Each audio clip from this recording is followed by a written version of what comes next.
اعوذ باللہ من الشیطان الرجیم بسم اللہ الرحمن الرحیم رب اشرح لی صدری ویسر لی امری واحلل عقدۃ من لسانی یفقہوا قولی آمین یا رب العالمین۔ اس سے پہلے رکوعوں میں ہجرت کا اور جہاد کا ذکر تھا۔ جہاد میں سفر کی ضرورت بھی پیش آتی ہے اور ہجرت نام ہی سفر کا ہے،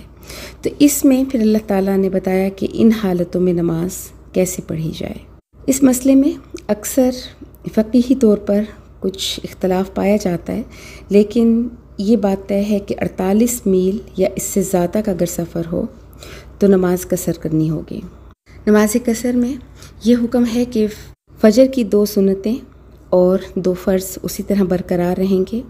جبکہ ظہر کے 4 فرض 2 فرض ہو جائیں گے، عصر کے بھی 2 فرض ہو جائیں گے، مغرب کی 3 رکعتیں 3 ہی پڑھی جائیں گی، اور عشاء کے بھی 2 فرض اور 3 وتر پڑھے جائیں گے۔ لیکن سنتوں میں قصر نہیں ہے۔ اگر آپ کا سفر جاری ہے تو آپ صرف اور صرف فرض ادا کریں گے، لیکن اگر آپ کسی ایسی منزل پہ پہنچ گئے ہیں کہ جہاں پہ 15 دن سے کم کا قیام ہوگا تو سنتیں پڑھنا بہتر ہے۔ اگر چھوڑنی ہے تو پوری چھوڑیں گے، پڑھنی ہے تو پوری سنتیں پڑھیں گے۔ اور اگر منزل پر پہنچ گئے اور 15 دن کا ارادہ تھا یا اس سے زیادہ کا، تو پھر قصر نماز نہیں ہوگی، مکمل نماز پڑھنی ہوگی۔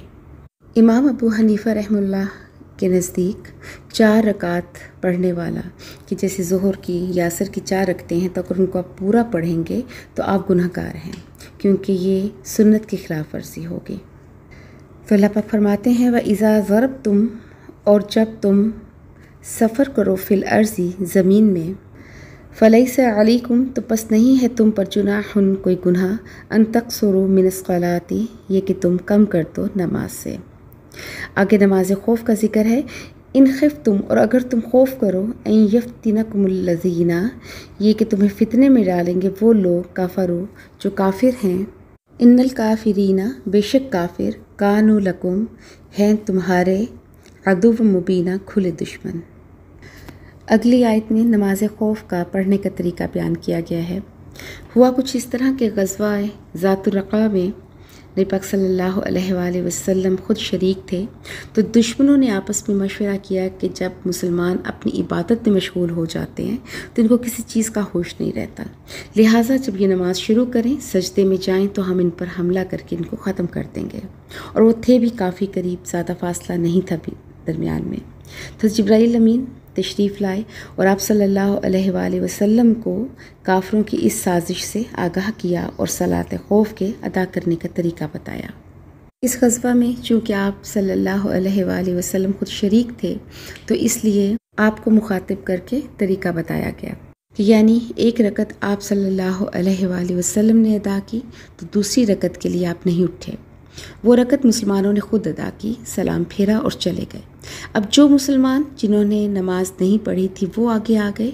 اور پھر آپ نے دوسری رکعت ان کے ساتھ ادا کی، اور پھر آپ صلی اللہ علیہ وآلہ وسلم نے سلام پھیر لیا، اور باقی مسلمان جو تھے وہ دوسری رکعت ادا کر کے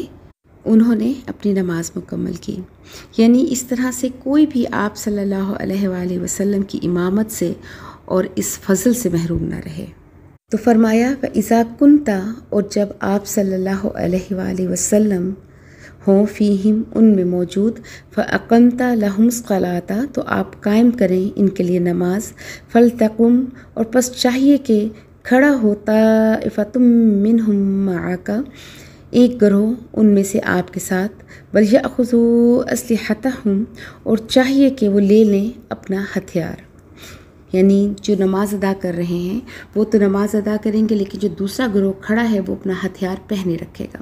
فَإِذَا سَجَدُوا، اور پس جس وقت سجدہ کریں یعنی پہلی رکعت کا، تو فَلْيَكُونُوا مِنْ وَرَائِكُمْ، پس چاہیے کہ یہ لوگ جو تمہارے پیچھے ہیں وہ ہٹ جائیں، وَلْتَأْتِ طَائِفَةٌ أُخْرَىٰ، اور چاہیے کہ آئے دوسرا گروہ، لَمْ يُصَلُّوا، کہ جنہوں نے نماز نہیں پڑھی، فَلْيُصَلُّوا مَعَكَ، بس چاہیے کہ وہ نماز پڑھیں آپ کے ساتھ یعنی دوسری رکعت، وَلْيَأْخُذُوا حِذْرَهُمْ، اور چاہیے کہ وہ لے لیں اپنے بچاؤ کا سامان، وَأَسْلِحَتَهُمْ، اور اپنے ہتھیار بھی۔ وَدَّ الَّذِينَ كَفَرُوا، پسند کرتے ہیں وہ لوگ جو کافر ہیں، لو تغفلون، اس بات کو کہ غافل ہو جاؤ تم، عن اسلحتکم، اپنے ہتھیاروں سے، وَأَمْتِعَتِكُمْ اور اپنے سامان سے، فَيَمِيلُونَ پس وہ حملہ کرتے ہیں علیکم تم پر میلۃ واحدہ ایک دم، ولا جناح علیکم اور نہیں ہے گناہ تم پر ان کان بکم کہ اگر ہو تمہیں عزم من مطر تکلیف بارش کی وجہ سے، او کنتم مرضی یا تم مریض ہو یا بیمار ہو، ان تضعوا اسلحتکم یہ کہ تم اپنے ہتھیار اتار کر رکھ دو، کہ جیسے بارش کی وجہ سے اگر آپ کا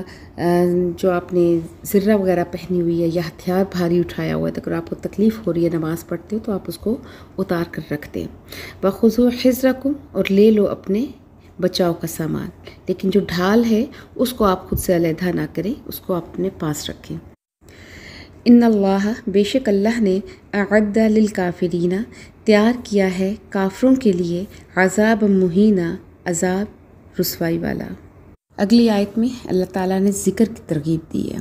فرمایا فَإِذَا قَضَيْتُمُ الصَّلَاةَ کہ جب تم ادا کر لو نماز کو، فَاذْكُرُوا اللَّهَ تو ذکر کرو اللہ کا، قِيَامًا وَقُعُودًا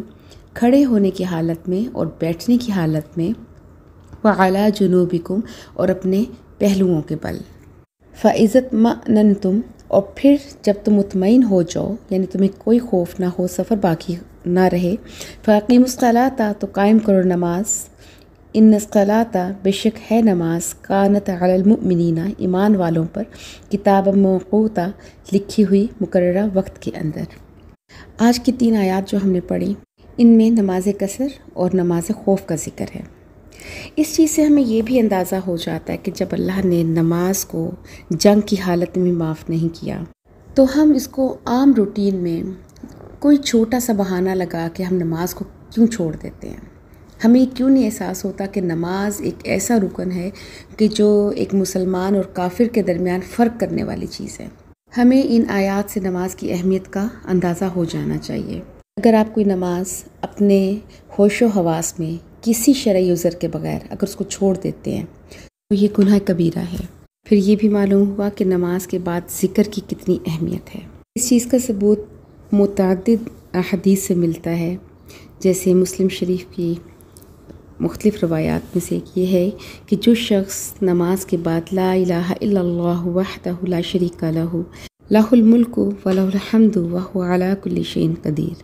پڑھے گا تو اس کے تمام گناہ معاف ہو جائیں گے، چاہے سمندر کی جھاگ کے برابر ہوں۔ اس طرح نماز کے بعد آیت الکرسی کی فضیلت اکثر جگہ بیان ہوئی،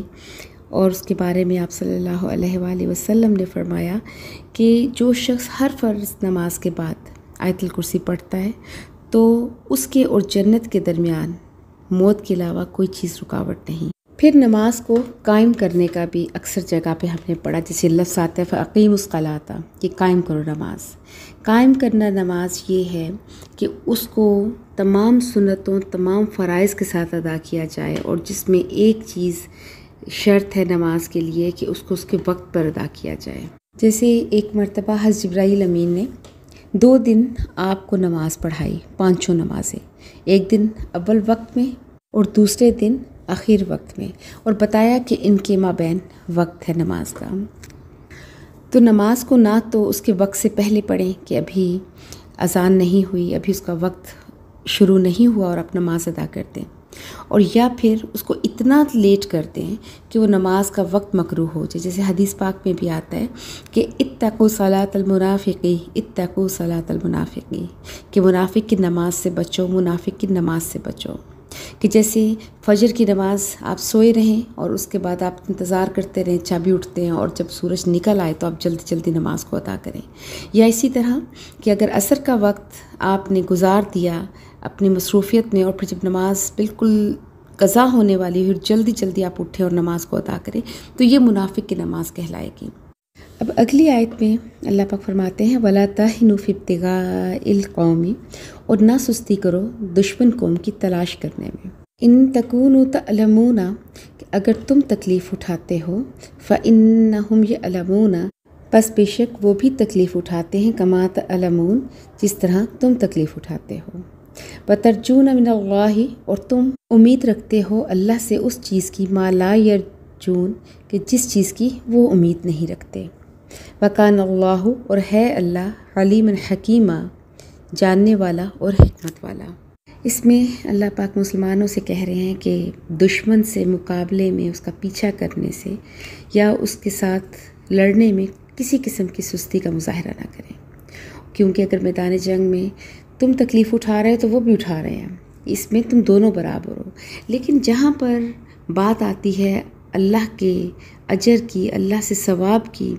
یا جنت کی امید رکھنے کی، تو وہاں پر ایک مومن ہر ایک انسان سے آگے بڑھ جاتا ہے۔ اور یہ چیز اتنی خوبصورت ہے، ہر تکلیف، ہر دکھ جو ہے وہ انسان کو پھر بہت معمولی معلوم ہوتا ہے، کہ جب اس کو یہ پتہ ہوتا ہے کہ مجھے اس تکلیف اور دکھ کا اجر صرف اور صرف اللہ سے ملنا ہے۔ اور جب ایک مسلمان کی زندگی میں یہ مقام آ جاتا ہے نا، وَتَرْجُونَ مِنَ اللَّهِ مَا لَا يَرْجُونَ، تو پھر اس کے لیے زندگی کا وقت گزارنا مشکل نہیں رہتا، اس کو اس کے دکھ بہت چھوٹے لگتے ہیں۔ اور پھر وہ لوگ جو اللہ پر یقین نہیں رکھتے، ثواب کی انہیں امید نہیں، جنت کا انہیں یقین نہیں، اور بالخصوص کفار، ان کے متعلق پھر اللہ نے فرمایا کہ وَلَا يَدْخُلُونَ الْجَنَّةَ حَتَّى يَلِجَ الْجَمَلُ فِي سَمِّ الْخِيَاطِ، کہ وہ داخل نہیں ہوں گے جنت میں یہاں تک کہ اونٹ سوئی کے ناکے میں سے نکل جائے، اور یہ ایک ناممکن ترین چیز ہے۔ اللہ پاک سے دعا ہے کہ اللہ ہمیں کامل یقین، کامل ایمان عطا فرمائے، اور ہمارا شمار ایسے ہی نیک مومنین میں لکھے کہ جن کی ہر امید صرف اور صرف اللہ سے جڑی ہوئی ہے۔ وآخر دعوانا ان الحمد للہ رب العالمین۔